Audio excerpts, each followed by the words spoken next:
శ్రీ లక్ష్మీనరసింహ పరబ్రహ్మణే నమః.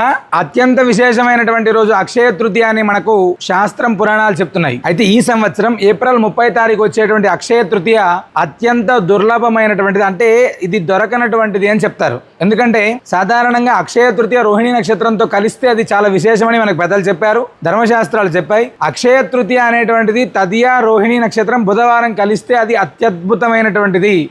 ఆనాడు ఎవరైతే లక్ష్మీనరసింహ స్వామి వారి యొక్క దర్శనం చేసుకుంటారో, ఆనాడు ఎవరైతే ఎవరికైనా నలుగురికి దానం చేస్తారో అద్భుతమైనటువంటి ఫలితం ఉంటుంది. ఆనాడు స్వామివారికి ఉపయోగించినటువంటి చందన ప్రసాదాన్ని తీసుకెళ్ళి మన ఇంట్లో పెట్టుకుంటామో ఖచ్చితంగా మనకు చాలా విశేషమైనటువంటి ఫలితం కలుగుతుంది అని చెప్పి మనకు పెద్దలు చెప్పారు.